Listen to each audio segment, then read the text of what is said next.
วิธีเพิ่มความไวกับคอมพิวเตอร์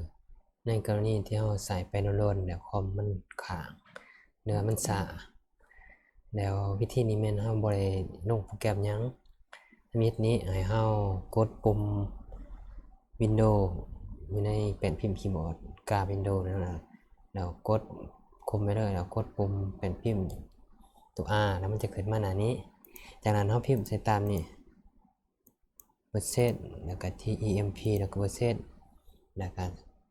กดโอเคแล้วมันจะมาขึ้นหน้านี้แล้วเราไปลบออกเบิดเพราะมันเป็นไฟล์ตกค้างของระบบมันจะมาค้างอยู่นี้ไม่ขึ้นมันขึ้นมาแบบนี้เราติ๊กใส่นี้เพื่อบ่ให้มันถามอีกครั้งแล้วก็ใช้สคริปต์นี้เพื่อขามมันจากนั้นเรากดออกแล้วเรามากดWindows แล้วก็ตัว R อีกบัดนึงจากนั้นเรามาดึบ%นั่นออกพิมพ์ใส่แต่ว่า TEMP จากนั้นกดโอเคมันจะขึ้นมาแบบหน้าแบบนี้ขึ้นมาอีกแล้วจากนั้น select เอาแล้วก็กด delete เพื่อจะลบมันออกแล้วก็มาติ๊กใส่นี่ก็ขามไฟล์ที่ใดมันดึกบอกมันก็ขามมันไปมันบ่สามารถดึงออกได้จากนั้นเราเข้ามามองทางที่นี่คลิกขวาใส่แล้วก็บีบใส่นี้เพื่อที่จะว่าดึกบอกในทางที่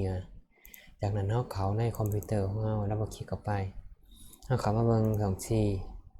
แล้วเราคลิกขวาใส่แล้วก็มาเลื่อนมาใส่ property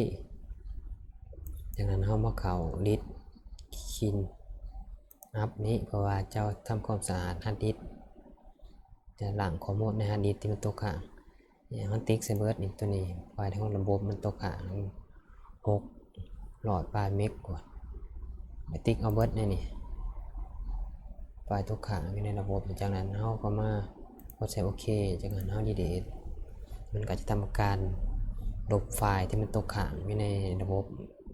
อยู่ข้างในอีกบาทนึงเดี๋ยวก็รอถ่าให้มันลบออกจนหมดตัวนี้ขึ้นกับคอมของเราเนาะมันจะโดนดิสไบต์ดิสะเมื่อขึ้นกับคอมไบของคอมของเราแล้วเรามากดเบิ่งอีกครั้งบางคนเป็นใจเขาก็มากดมันก่อนนี่มันก็จะดึกบอกเบิดแล้วเราก็ปิดแล้วในการเพิ่มความไวของคอมพิวเตอร์โดยบริษัทใส่โปรแกรมยังก็แม่นมีเพียงเท่านี้